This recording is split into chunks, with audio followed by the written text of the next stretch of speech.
Cool. Let me see. What's up, everybody? I'm Joe. We are gonna do, give me 1 second, full screen. I'm gonna change my view here.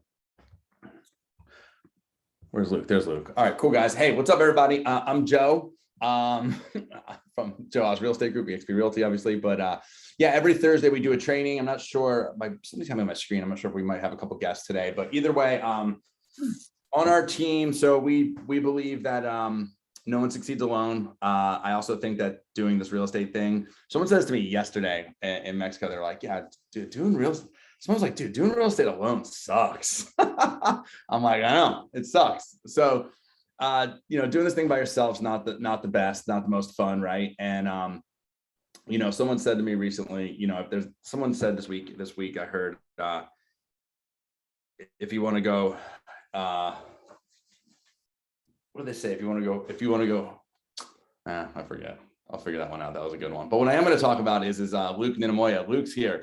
And so Luke is, the reason why Luke's here and Luke's talking is Luke's like, he's like Hansel. He's like so hot right now, that Luke, he's like so hot right now. Luke was like, I met Luke. Look, I'm going to tell our story and I'm probably going to butcher it. Luke, there was like an 8 that like, there's been the like Joe Oz group circa like before BC, right? Like 1000 BC, like the old Joe Oz group, like 2015, 16, something like that. That version, right? There was a person on that team that knew Luke. Luke was getting his license. Luke came over, and whatever happened, I actually don't think I was in New Jersey. I think I was in Maryland at this point. And so Luke came on the team, came and went, like a kind of, unfortunately, we just didn't really get to spend much time together. But the thing what was cool about Luke was working, he was working a day job. He was working in a labor union, and Luke was like gritty. He still is. He's super gritty, right?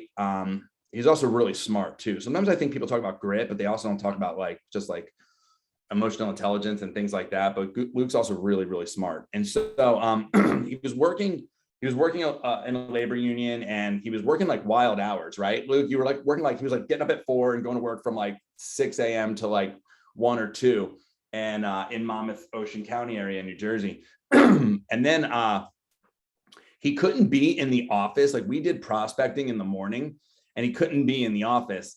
But we had a Dave DeVoe actually had an office in, was it Jersey City or Newark or something? It was somewhere up north. And Luke would like finish work. He would work all day in his union job.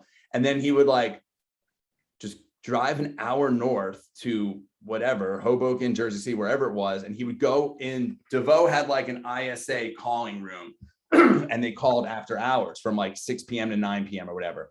And Luke would go there and whatever, make calls. And that's when I kind of knew he was special, because I don't know anyone other than me that's willing to like be that, like work that crazy, that diligent. And when that happened, I was like, damn, that's crazy. And unfortunately, I just was distracted, and Luke and I just didn't connect, and it didn't work out. And I think Luke just didn't put enough deals together to kind of switch careers and went back to his union job.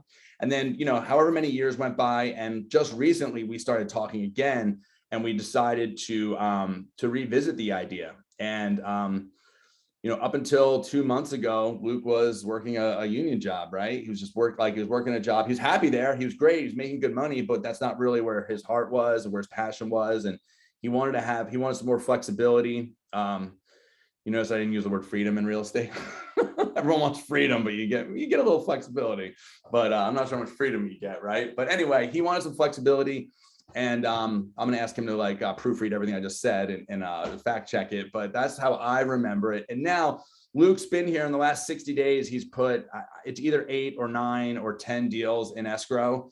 And from his sphere of influence, from internet leads, from, whatever. And he's succeeding at a really high level in this market with strangers, with people he knows. And he's, we always say at the Joe Oz Real Estate Group, we're doing something different. Luke's doing some different stuff, man. And when I talk to him, he's just special, right? And really what it comes down to is, I was talking to one of our coaches, our Zillow success coach, about this. And we were talking about what makes Luke so special. And we talked about, Andre brought up a concept in Japanese culture. It's called motenashi, right? And that talks about is basically breaks down to what it really talks about is what we were talking about is service, right? Service level and anticipating other people's needs, right? And in Japan, this is why their service levels are just like such next level. Like they have these extremely high level 10 service levels, right? And that's because that they are constantly anticipating the needs before it arises, right? Like Luke, I believe Luke knows the emotional blow that is going to happen, like what the emotional blow looks like of losing 1 or 2 houses or whatever. And Luke is 1, 2, 3 or 2 or 3 steps ahead of that buyer, right? Like he understands their reactions, their feelings, and he knows how to talk to them. And this is what we're talking about emotional intelligence, right? And what Luke does is he anticipates from the first phone call to prepping to the meeting, to meeting with the client, to losing the house, to finding the next one. Throughout this entire process, motenashi, whatever, I don't even know if I'm saying it right, but he's anticipating their needs, right? He understands what needs to happen next. He's communicating this at a super, super high level. Our Zillow Flex coach listens to Luke's calls. He's like, yo, man, Luke just gets it. And like, we go back and we listen to these calls and we're like, okay, I get it. Because we're trying to learn. And that's why we do this as a group, so we can learn from each other, right? And we constantly are coming from contribution and things like that.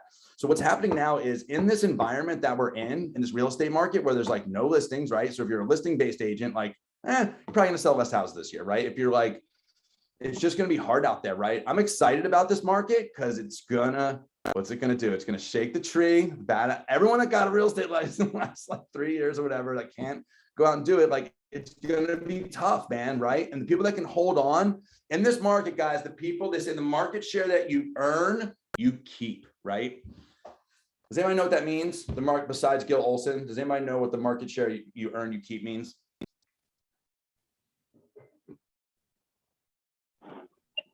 These are the relationships you make now are going to be yours in the future. You're going to get them back. There'll be referrals. There'll be repeat clients. Not just a one-off deal. Yeah, that perfect. That was Sam Marks, I believe. Yeah, 100%.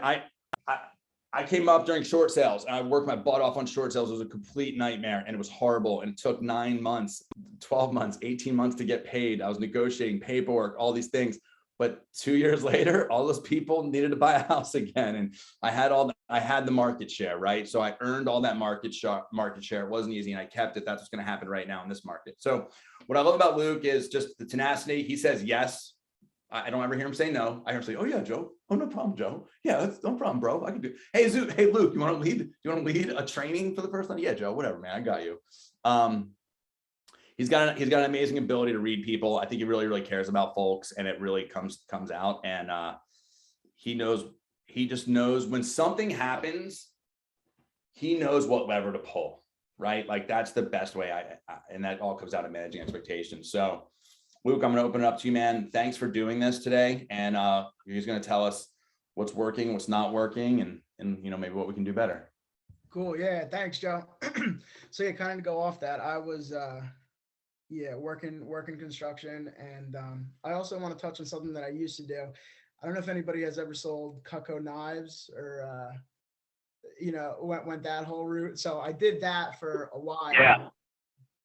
Sam, you did that? Yeah, it lasted about a week.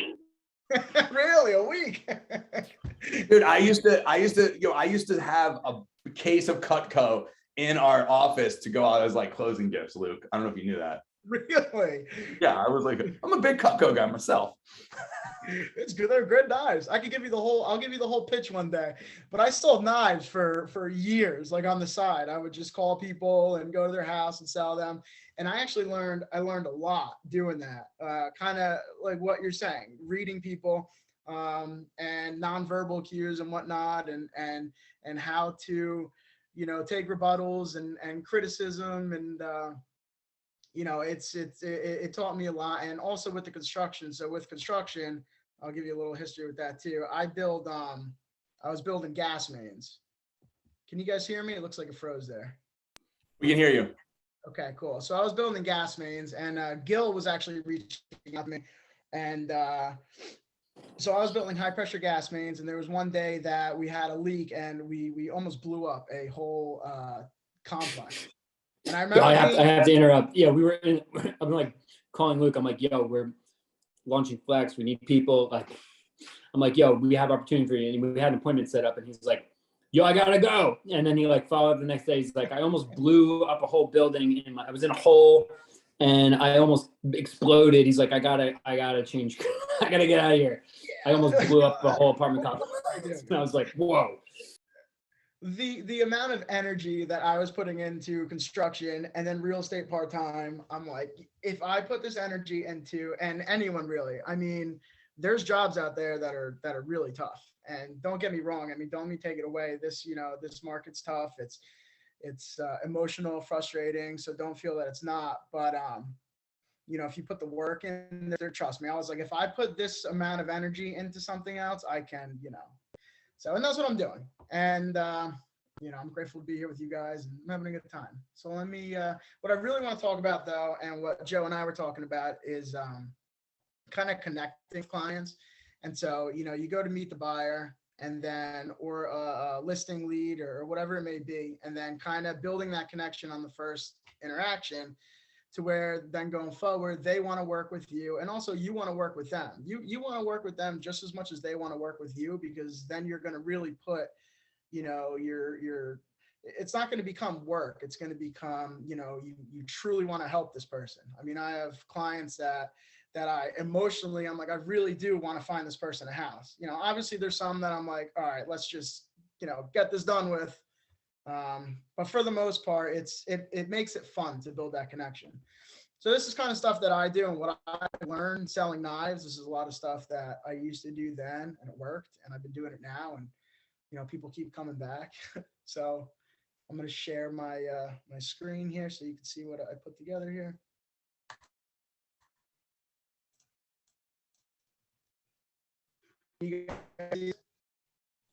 We can see your screen. Cool. Hey, is it just me, Joe, or can we not hear Luke? Can't hear either. Yeah, Luke and I spend a lot of time on Zooms together. He loses his audio sometimes, but he comes back though, which is the cool part. Like he'll lose him, but he'll come back, dude. Good that he comes back. Oh, wait, actually, you know what? This is actually good because Like a dog. I queued this up. Facial recognition got a hit. Wait, can you hear me? Yes, we can hear you, but Joe's busy playing sound. Oh. All right, I was trying to play my Jason Bourne. All right, anyway, go ahead. Okay, go ahead, Luke. It's weird not being able to see you guys. All right. So 68% they will come back to you or don't come back to you because they don't think you care about them. It really has nothing to do with the service you provided. Competitors, whether they move away, they even put in here 1% because the customer passes away. That's but and that kind of, I was looking at that. It's kind of crazy, and I started thinking of my own experiences when I go, like I'm looking to buy a boat or something, and even Joe talking about his looking to buy a home over in California and the different realtors he met, and how one of them just really emotionally connected, and that it's not so much about just saying, hey, check out this house. It's really getting to know the person and emotionally connect and wanting to work together. I mean, buying a house is a long process. It's, sometimes it takes about a year and it's emotional. I mean, buying my home, I don't know, how many people own homes here, but it's definitely an emotional process. It's one of the biggest, purchases you're going to make in your life. So you want to have somebody helping you through that you have a connection with, not just on a professional level, but a personal level. So this is stuff that I really focus on, and it starts out with the conversation on the phone. So when I'm talking to someone on the phone, it's not so much, obviously you want to set the appointment, and really, listen to their criteria as far as what home they're looking for, this and that, but also listen to little cues they throw in there. So sometimes I'll be talking to, I can think of one client I was talking to on the phone, and she said she's looking for a 3-bed, 2-bath. It has to have 2 levels because her one, she needs separation from her daughters. They're teenagers. you know, and the conversation was over. We went on to talk more about the home and whatnot. But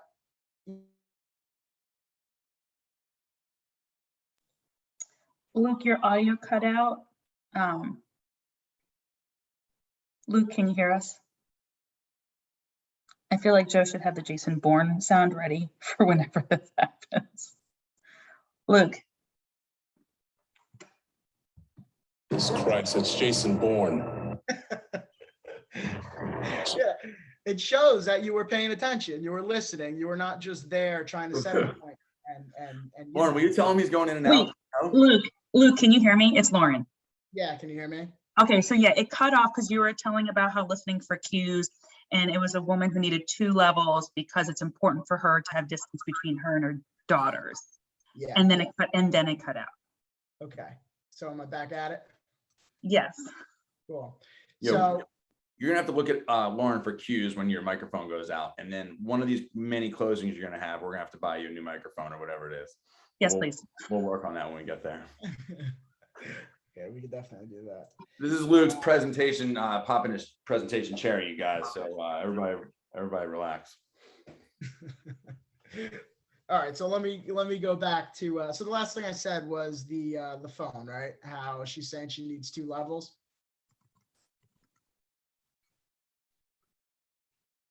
Yes. Okay. Yep. So moving down, when I met her outside the home, that's something that I brought up and said it's small stuff like that you have to remember, that it's to break the ice. You know, it's not so much just about the home. It's, hey, you know, and it shows that you were truly listening to them. You weren't just trying to set an appointment, and it really leads into, hey, here's the 2, you know, split level. You know, I know the daughters are you know, you need your alone time and whatnot. So it's paying attention to small details on the phone other than just the criteria for the home, or you know, really listening to personal things that they're throwing out there. And another thing, this I learned from selling the knives, is maintain eye contact. This to me is huge, and it really shows that you're comfortable, and it also shows, you know, it kind of brings that professional level out too. So to me, when I'm talking to somebody and having a conversation and they're kind of, their eyes are all over the place and they can't look at you, it to me, it shows they're uncomfortable. They're not, you know, maybe they're hiding something. I don't know. To me, it's an uneasy feeling, you know, but if somebody can hold eye contact with me and talk slowly and you know, and it shows they're thinking of what they're saying, they're talking with purpose. I trust them, you know, they're not, it means a lot to me. So I try to do that. And I think that, you know, I've been told that it's, you know, they appreciate it and whatnot, but it's just something that I always pay attention to. And then working with value.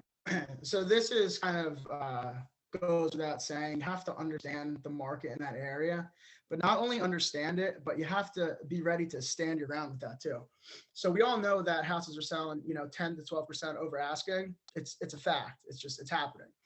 So you'll get clients though that will come in and say, you know, the market's, it's inflated. I don't think this home's worth this price. You know, what, and they'll try and undermine, you know, your professional opinion on what the market's doing. And you need to hold your integrity and kind of, you know, disagree with them in a polite way. Because if you agree with them, you just lost all your accountability. You just lost all, you know, what they need you for. They're making their own assumptions.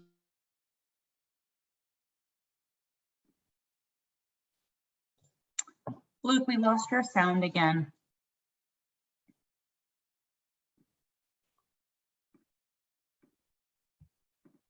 Hey, Luke, can you hear us? Jesus Christ, it's Jason Bourne. Hey, there we go. Is it back? I feel like that works every time, Joe, and it brings it back. Like he needs that sound to return to the training. All right, Luke, if you can just back up like 30 seconds and. Dude, so hey Luke, so I'm gonna jump in here, man. You said if you, I think this is huge because I've done this, man. Like people are like, oh, so I was in a training with a really, really high level mentor. Whatever, I'm not gonna, it doesn't matter. The dude was like, he's like, yo, if people start telling you, if the client tells you how the market is, what the fuck do they need you for? Right. Like, Yeah. what do they need you What's for? your Right. point? Like, so like, and then like, I did it, man. Like I guess my most recently was like when I moved to California, I didn't know the market. I was a little insecure. Clients like, oh, the market's crazy. I swear it's so easy to just be like, yeah, I know. Like, cause everyone wants to throw a pity party and be like, and talk shit and all this other stuff. So I would love to know if, can you talk more about that? So like that was a great point, dude. You're like, yo, if you agree with them, blah, blah, blah, blah, blah, you lose all integrity. And also when it comes time to write offers, you already killed yourself, right? Like you already killed yourself. So like, when you meet them and they're like, these houses are inflated, it's not worth blah, blah, blah, blah, blah. What do you say? Can you tell us that? Yeah, so I have two good examples. One of them has to do with the market, and one of them just has to do with the home in general. So talking about the market, it actually happened this morning. So we're looking at this condo in Seaside, and it's listed for $390. There was one that sold last year for $280, and they're like, "This is way overpriced. There's no way." And I politely disagreed with them. First off, you have to acknowledge their feelings on that. Yeah, I get it. Last year this was this, now it's this. But then you walk them through the market. You share your knowledge on the market and let them know that houses are up, around 18%. And I refer back to a study by the Wall Street Journal that was saying houses are going to raise 10% in the next year. And I'm literally seeing it. Its houses were 6 to 7%. Now they're 10 to 12. It's like you're literally seeing it happen. And so you walk them through, and I also bring, experiences up. That there was a condo that I had a buyer look at in December. It was 320, and she didn't get it. And now there was another condo in that same complex last week that sold for around 400. So it's happening, and then let them know, it's intimidating. I get it. It's emotional, but this is the market. And, you have to stick to your. And another thing that happened that I didn't stick my ground and I lost all integrity, and I actually got yelled at by the buyer. And that's what, this is a huge learning point. It was in Belmar, and it was a shared driveway. And I'm used to Belmar with shared driveways. And I was like, oh, it's normal here. You're lucky you even have a driveway pretty much, and telling her it's no big deal, which it really isn't. And she went home, did her research on a shared driveway, and she called me, we found some issues that may arise if we're not too comfortable with it. And I was like, you bring up good points. I really agree. Yeah, it's not that good. And she told me, she's like, I really wish you would just, tell me up front if it's a good thing or not. And I was like, holy crap, you're right. Like I came off like I'm like a used car salesman now. You know what I mean? I really, truly didn't think it was a big deal, and I still don't. A shared driveway. It's a short home, and so I lost all credibility there.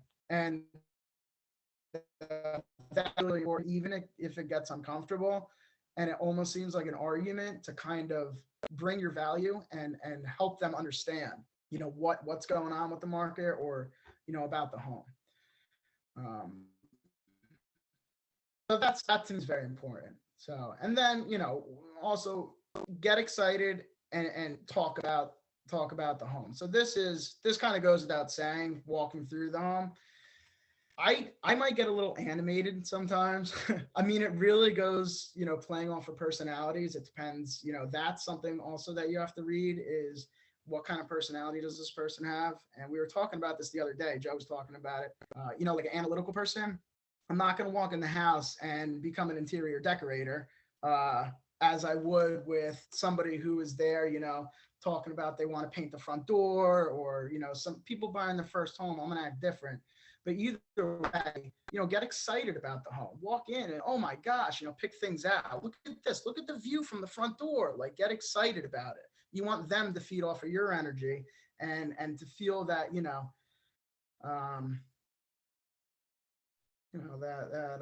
it's just, homes. My realtor wasn't very, it was kind of just opening the door and, telling me where it is. And it was like, I had to get excited about the home myself. It's easy and ice breaking when you could kind of feed off of someone's energy with that. It goes without saying, but sometimes, we're having a bad day, or you're just not in the mood, but you just have to remember that, it's not really about you. This person's here looking at a home. and to just remind yourself. Can you hear me? I feel like it froze there. We can hear you. Yes. All right, cool, good. Hey, Luke, can I, since we stopped right here, I was talking All right. with Ethan yesterday, and he brought up the same thing. I love how you talked about like knowing your numbers, right? And like, it's funny how you brought up the Wall Street Journal article. Anything that I don't, like if I know that something's correct, but I don't have the right way to articulate it, I just Google it really quick, right? And I Yeah. find a credible source that I can attach my thought to, right? Like, it's like, if you're gonna go meet a buyer and they're gonna ask you, and they're currently renting, maybe Google what's gonna happen to rents in 2022. And Ethan and I were talking to somebody who's trying to buy a house. They're like, well, that price is high, and I don't know if I want to pay that. And I was like, really? Because rents are gonna go wild in the next 12 months, right? And guess what? You can't control that, right? Would you rather be in a 30-year mortgage that you control with interest rates super low? Or would you rather and then I Googled it. I was on the phone with Ethan and I Googled it, and it was like, rents in 2022. And the first article was like, rents can go as high as 40% in 2022. Wow. And it was just written by whatever source. But like, and I tell them like, hey guys, if I just Google, this is what it looks like, don't believe me. And then what happens is we call it the language of real estate, right? Just knowing your numbers. And then when that happens, and plus people want you to tell them the truth. But that was awesome. I love how you said like, yo, I went to this, I cite this article in the Wall Street Journal. And then I'll just say this too, is I know that you've done this. Like, I know agents on our team will like, if you're meeting someone for the first time, you'll bring like 3 houses in that neighborhood that have closed in the last 6 months. Like you'll bring the actual paper and you'll circle the days on market, you'll circle the list price and the sale price. That way, like, you know what I mean? Like, you don't sound like, when you say these things that sound wild, right? You've got the numbers and the data to back you up. Back it up. I mean, that's like my go-to, that Wall Street Journal, the 10% over or raise the value. And in the beginning, I agreed with it and paid attention to it, but we'll see, it's just they're just writing about it. But I mean, we're literally seeing it. Homes are now going 10 to 12% over asking. We're seeing the rise in value. It's validating, and it makes it so much easier to talk about, because it's happening. We're doing it. So yeah, it's your research and be able to talk about prices and statistics and whatnot helps tremendously. So then this is going, walking through the home. This is where I kind of got a lot of stuff from Cutco, Selling the Knives, is feeding off of their gestures. You'll notice I always let them walk ahead of me, and you can immediately tell when they walk in the home what they're thinking. Some people will, they'll take a deep breath. Oh, look at this kitchen. And that's where you can bring your excitement out. Or, oh my gosh, this house needs so much work. And I don't know if you guys watch HGTV. I like live on it.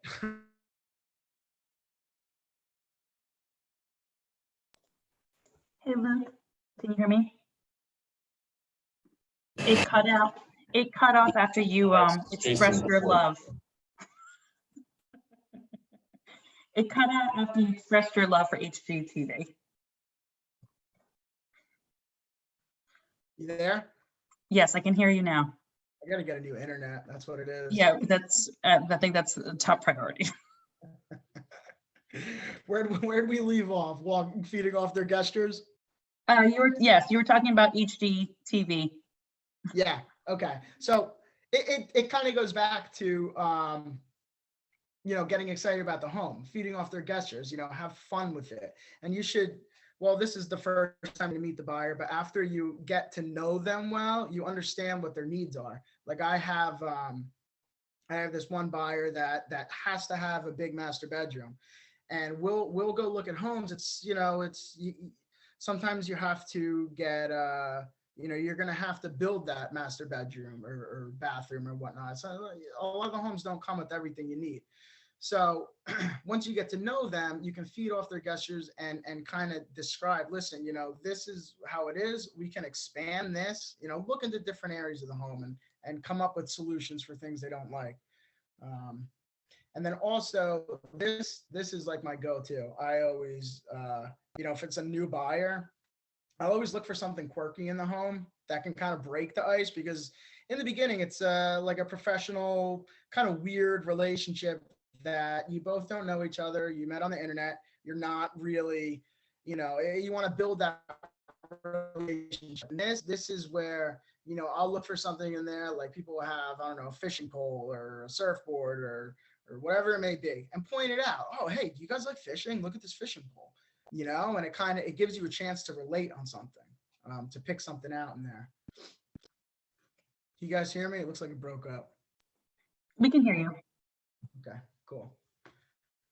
All right. And then this is another huge one. I do this probably every single home, and it just gives you more credibility, and it's super easy. Everybody is always worried about the hot water heater or the roof in a home. And this is stuff that you can say that is not, you don't have to be an expert. You don't have to be a contractor or anything, but it just shows that you know what you're talking about more than just understand the market. So on the hot water heater, there's a date on the sticker, and they always want to know, how old is this hot water heater? Is it last? Is it? Yeah. And I always look at the sticker.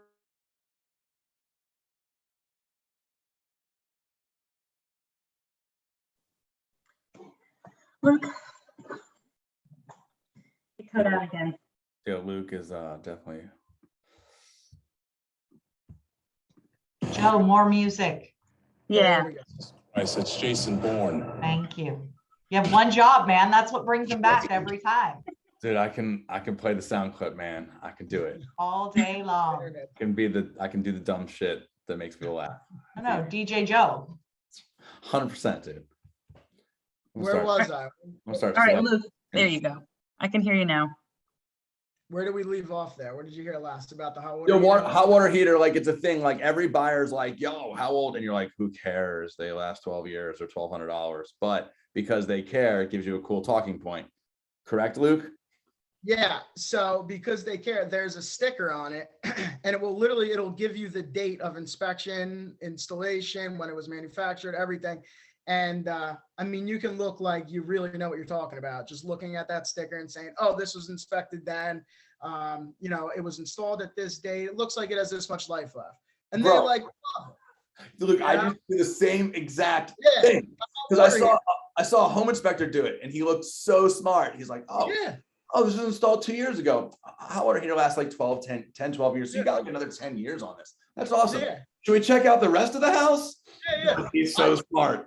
I don't even, a lot of times too, because the buyers will be so fixated on, oh, this is a nice kitchen, look at the floors, this and that. And I'll purposely bring them over to the utility room. Like, hey, I want to show you guys something. This is your hot water heater. Here's your sticker. It was installed on this day. It's good to know about the utilities. You got a good hot water heater. What do you say? I I see you have the roof here. I'm going to jump in. I realized a home inspector pointed out once, like in New Jersey, where there's like elements, like the asphalt shingles, right? When they're like when you can see space in between them, they're old, right? Because they expand and contract or whatever. And then when they're overlapping, you kind of can tell. And whenever I walk up to a house, I'd be like, oof, that roof looks like it's been on for a little while. You see how the shingles are kind of separated from the expanding, contracting the elements. Oof. And then people be like, what do you mean, Joe? And then I do this one. I like turn around and I find the house next to him that has a new roof. And I'm like, well, see the house with the red door? You see how the shingles are kind of overlapping? And then people are like, you're a genius. And I'm like, Yeah. Not really. Let's go. Yeah, I heard it from an inspector one time. Yeah, I'm dumber than you think, but I'm gonna sell you a house. Let's go. My go-to with the roof is the layers. So when you do a roof, you can either put one layer, or I think in New Jersey or just the standard, it's up to 2 or 3 layers. Can you guys hear me? It looked like it froze. Good. 2 to 3 layers. So I'll look at the roof and be like, oh, even if it has moss or whatever, I mean, obviously moss, you got to check, if it's leaking and whatnot, but whatever. They'll look at the roof and I'll say, oh, wow, look, come here, bring them all, bring them close, get them involved. Look, you can see there's one layer on there. I'm like, that's great. I'm like, so when you put a new roof on, you can layer over it. But if there's 2 or 3, you point out, oh, this, it's got to be scraped. And so you're giving insight into the home. And that's my go-to, the roof and the hot water heater. And I had one lady say once, she's like, oh, you really know what you're talking about. You must be a contractor. I'm like, not really. Like, but it just adds value. Let me jump in on that real quick, because I'm not very handy, but it's the same thing. What you're actually doing is like it shows an awareness of where the consumer is in the process. Like the fact, by the way, a hot water heater is like $1,500 installed if you get a sick one, right? It's not a big deal on a $500,000 house or whatever, but people, it's showing an understanding of the psychology of where the consumer is and what they're actually concerned about is like, there's stuff in that closet that I don't understand about.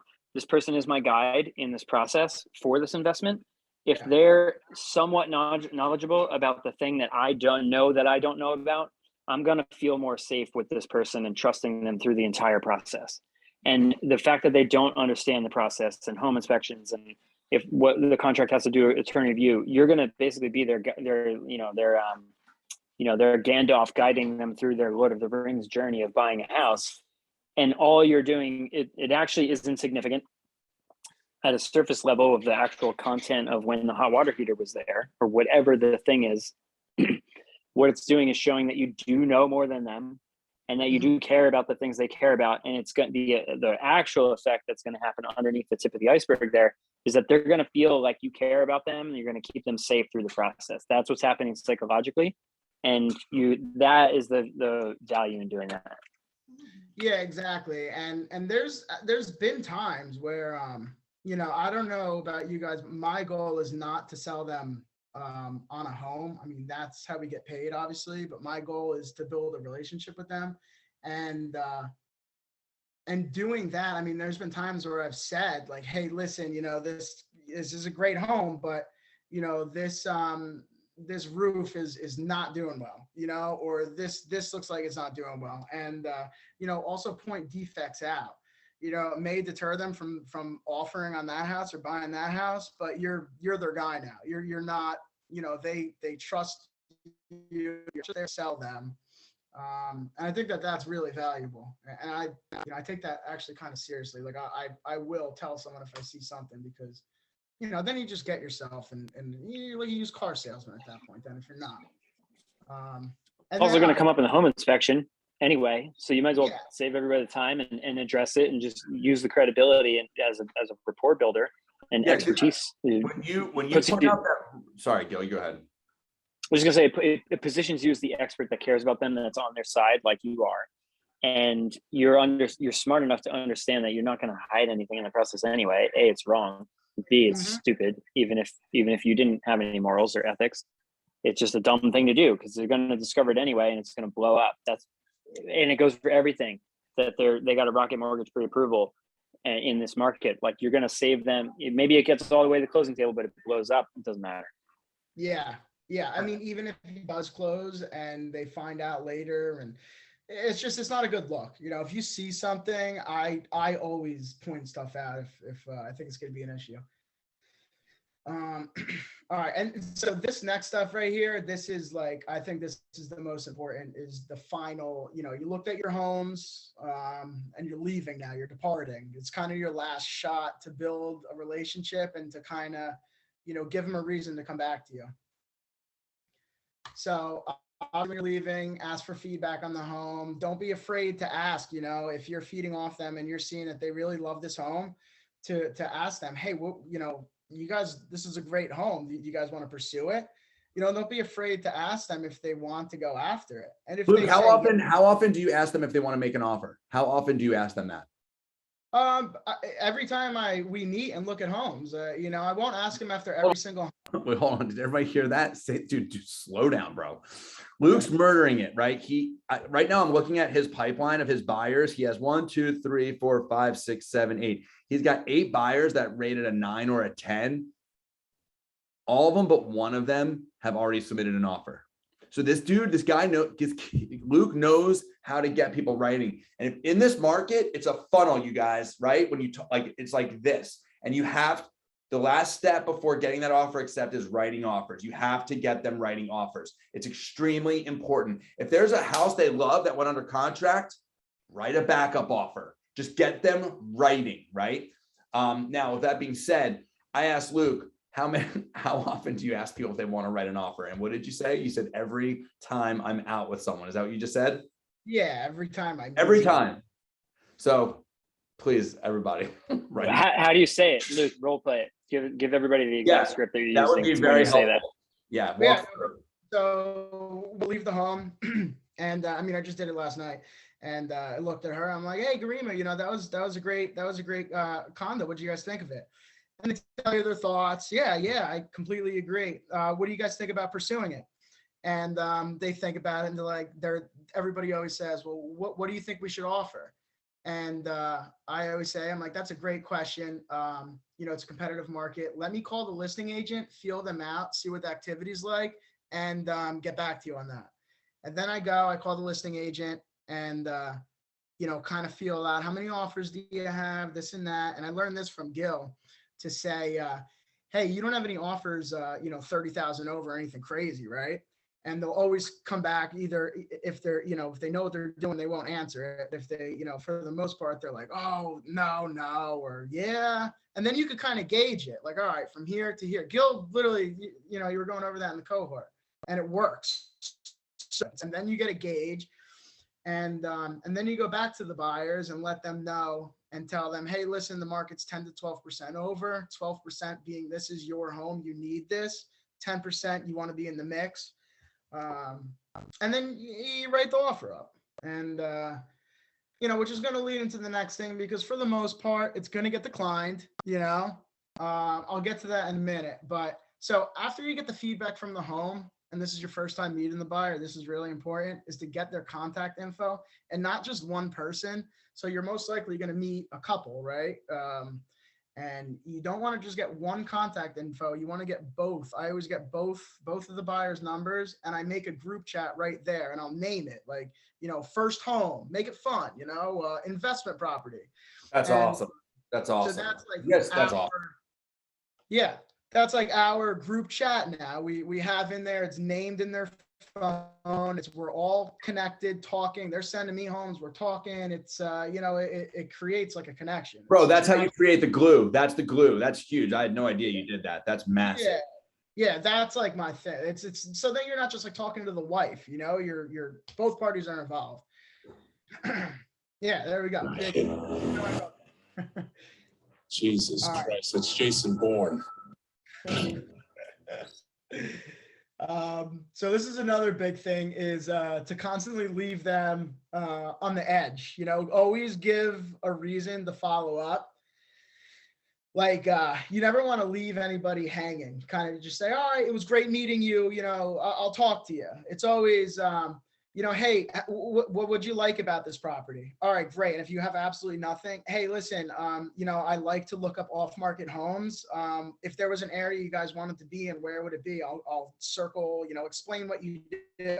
Oh, we want to be here. Okay, tomorrow at this time, I'm going to go here and door knock. I'm going to call every neighbor and see if I can find you a home off-market. I'll follow up with you. And it gives you a reason, you know, they're waiting for you to follow back up.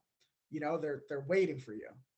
So always leave them with a reason for you to call them. And then, so here we go. This is a big one. So you get their offer out and it was declined. This happens a lot when, you know, you're meeting a buyer for the first time. They see the home, they love it. Let's place an offer. You're ready to go. And it gets declined. This is like so easy for you to lose that person because they're going to be discouraged and the market's crazy and it's overpriced, this and that. So when you get that call that your offer's declined on that client, even if it's a buyer you've been working with, you have to control your emotions. You can't let them, you know, you can't let them feed off of your, because I get angry. I get upset. It pisses me off sometimes, you know? But if I call that buyer pissed off and upset, they're going to feed off that and they're going to be fed up. So you need to call them. And when you do call them, you have to have a plan. You can't just call them and say, hey, the offer was declined. You know, we'll keep looking next week. You know, look for another house right there before you call them, have something, hey, Nita, the offer was, we didn't get it. I apologize. I found this other one though around the corner. I'm going to look at it later today. I'll send you a video. I think it's a really good one. Constantly leave them waiting for you to follow up. Even if their offers decline, hey, it was declined. I got another one. Don't worry, I'll be back. And then also, know the market and stand your ground, because when your offer gets declined, they're going to be upset and they're going to tell you again that the market's overpriced. And,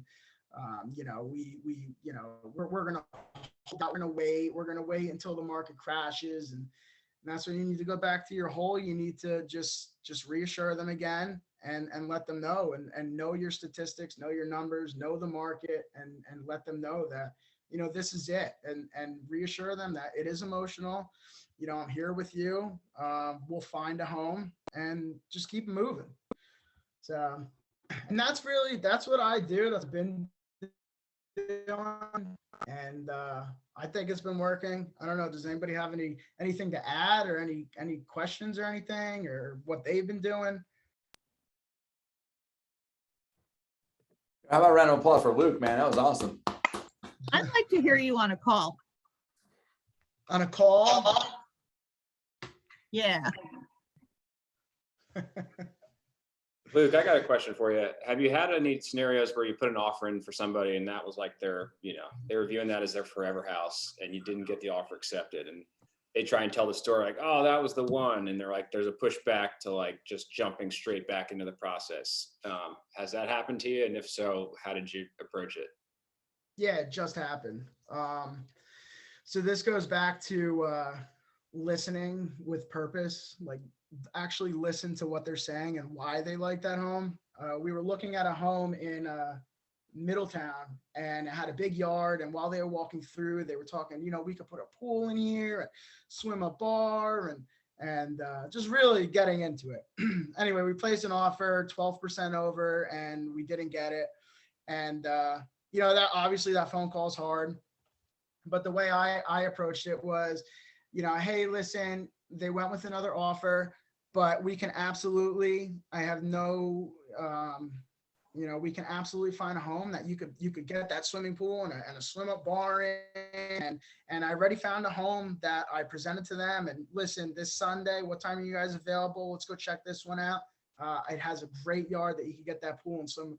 You know what I mean? It's you just follow up and let them know. It kind of goes with the Zillow calls too, as to, oh, what did you guys love so much about this home? Oh, we like this. Oh, we could definitely find you a home with that. Just reassure them. Hey, yeah, it sucks. It is what it is, but we'll find you a home that you can get that in.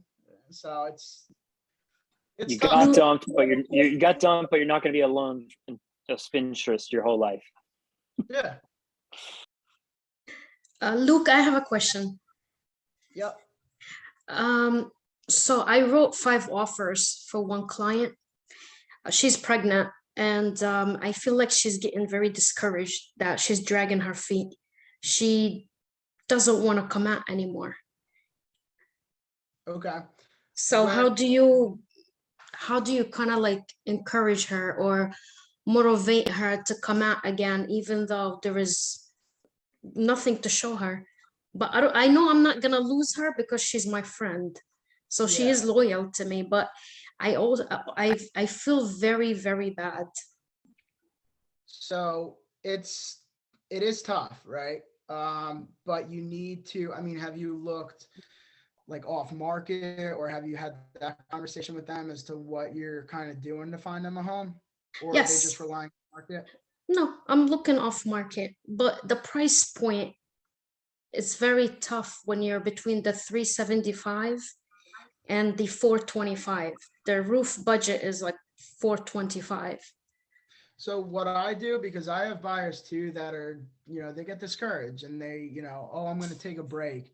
And honestly, when someone says to me, we're going to hold off, I actually don't even acknowledge it. I don't even answer it, and I just continue on with what we need to do to find a home. But if somebody's really like pulling back and not answering, I'll just continue to go see homes that I think they like. And I'll take videos and send it to them and be like, hey, listen, I checked this home out for you. Here, I took some videos. This is the location. Like, go be their eyes for them. It's That's okay a great idea. That's a really, really good idea. Yeah, I mean that's and it kind of, because yeah, it's emotional. And sometimes they're like, when you're buying anything and you can't get it and you're constantly trying, it's like, screw this. I'm not going anymore. So go be their eyes for them. Show, go take videos for them, and you have to get them excited again. Hey, listen, I found Yeah. this. It's like, I really liked it. I want to show you it, and continue to keep looking for off markets, because that's going to be their ticket. But Yes. in the meantime, to keep them engaged, that's how I do. Yeah. I Danielle love the had a video question. idea.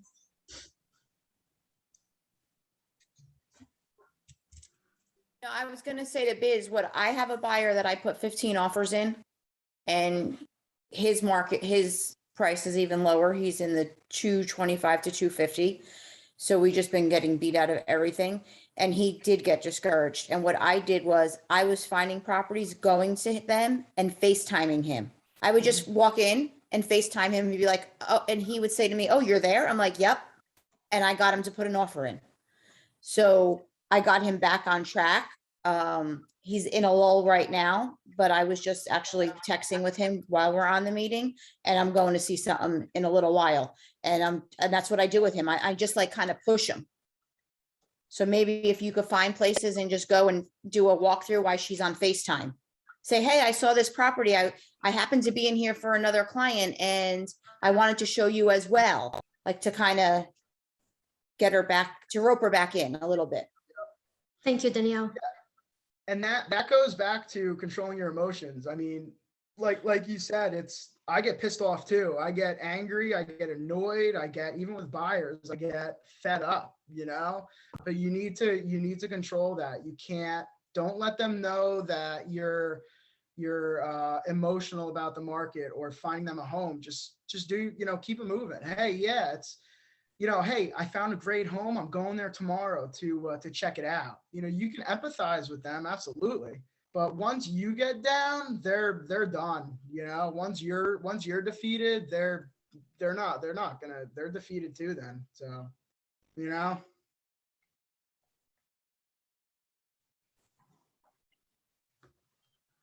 Thank you, Luke. Wait, Sarah, are they looking in Neptune? Or No, North Brunswick, southbound Northbound? Broke, northbound. Oh, okay. Yeah. All right. Thank you.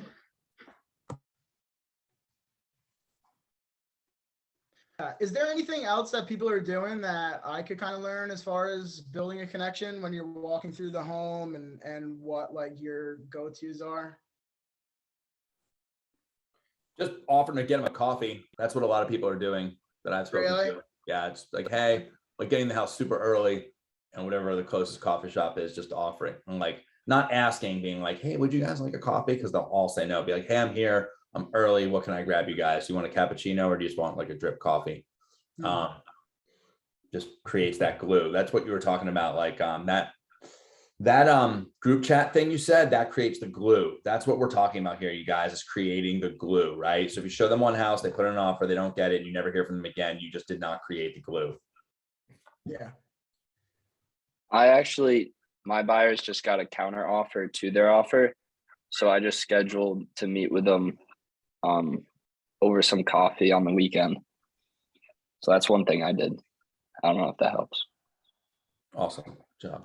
Nice. Ethan, everything you're doing helps, man. Yeah, and you know what else I do too, if to kind of go off of, you're submitting all these offers and can't find a home and whatnot. Sometimes I'll be like, hey, listen, let's not even go look at homes this weekend. Do you want to grab, I'll ask them, hey, do you want to go get a cup of coffee? And I'll bring my computer and we kind of go through the market and look at different areas and different homes that are offered, and we'll run through comps and whatnot. And it gets them very educated on the market and more realistic to see what's listed, what's closing, show them that. So there's stuff like that you can do too. You don't always have to just look at homes. I don't know. That's what just to build more of a relationship. But